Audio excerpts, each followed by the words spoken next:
Hume aumentaron su prestigio. De hecho, hasta principios del siglo XIX, Hume sería más reconocido como historiador que como filósofo. Hume escribe una historia natural de la religión. Básicamente, la religión se entendía de dos maneras, como religión o teología natural y como religión revelada. En el caso de la religión revelada, Hume la despacha cuando critica los milagros.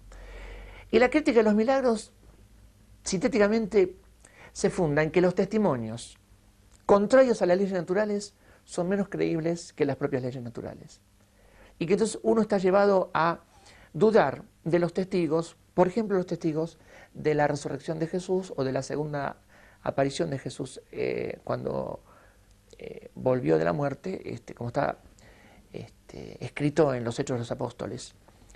Entonces, al criticar el testimonio sobre los milagros, desaparece toda posibilidad de fundar la religión en presencia sobrenatural, ya sea en el caso del cristianismo, ya sea en el caso del islam o de otras religiones, en donde uno tiene que aceptar un punto que es un punto en donde el orden sobrenatural se manifiesta en el orden natural, ya sea como mensaje ante un profeta, ya sea como presencia directa de un ente sobrenatural, ángel, hijo de Dios o como quieran entenderse. Eso queda descartado. Aunque Hume en los escritos que publicó durante su vida evita hacer ataques directos a la iglesia anglicana porque, digamos, su estatus social no se lo permitía. Sin embargo, en su crítica, y sobre todo en el último diálogo, aparece evidente que él en realidad es escéptico sobre toda forma de religión y tolera la religión con tal de que no moleste a la libertad de pensamiento. Y ofrece nuevamente ser secretario de embajada en París en el año 1763. Y él acepta, según él, por ciertos compromisos políticos y ciertas gentilezas que algunos hombres de la política habían tenido para con él, acepta. Y ese es el gran momento, digamos, donde Hume encuentra en el exterior todo el reconocimiento que no había tenido en Inglaterra.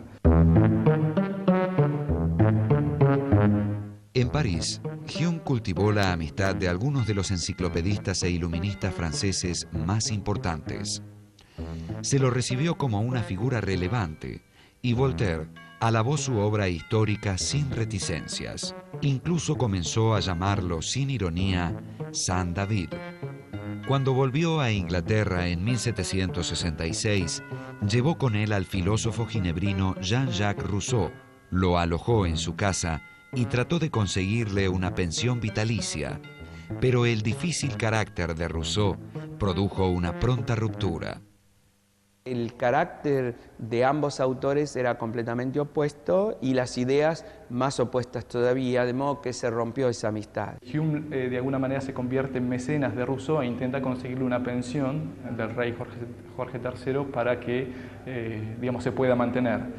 Rousseau era un personaje muy especial porque según algunos tenía digamos, ciertas manías persecutorias y entonces comienza a sospechar de que, digamos, él en el fondo quieren que le den la pensión, pero no quieren que se den cuenta, entonces cómo hacer para que no se den cuenta, y todo eso genera muchos roces con Hume que termina con la ruptura de la relación.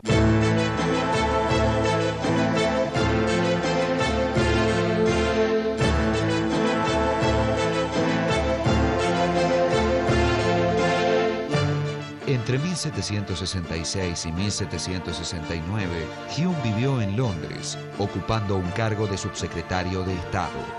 Luego, decidió regresar a Edimburgo y retirarse de la vida pública. Pocos años después de su regreso, los médicos le diagnosticaron una enfermedad intestinal y le advirtieron que era terminal. Hume entonces realizó una gran cena para todos sus amigos. Murió en su casa el 25 de agosto de 1776.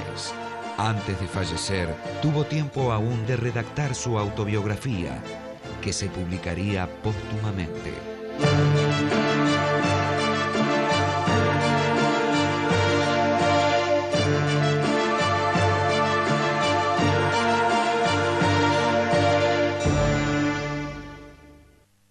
Básicamente, dos tesis fuertes de David Hume, de la filosofía humeana, influyen en el siglo XX. Su crítica a la inducción y su tesis sobre la fundamentación de la moral.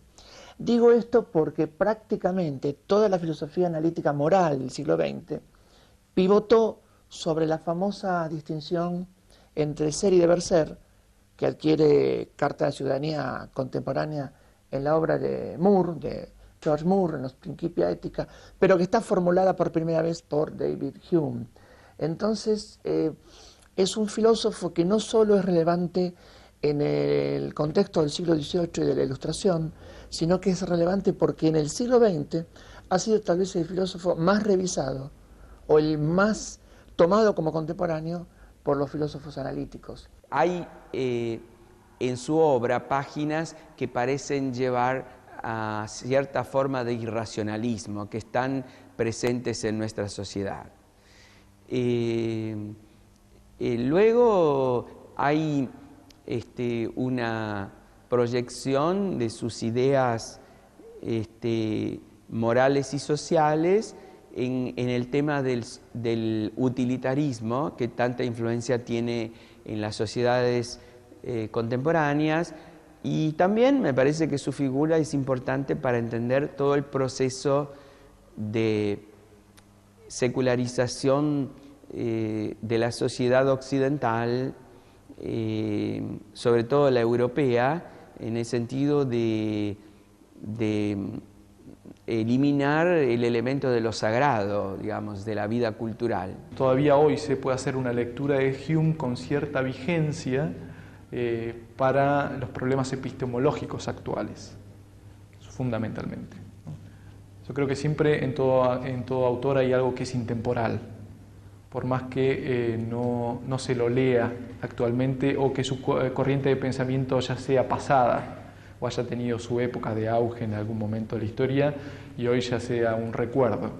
Siempre en todo autor hay algo que perdura y que puede servir para la época o la situación actual. Creo que en Hume hay elementos que uno puede rescatar para la época posmoderna que sería la nuestra.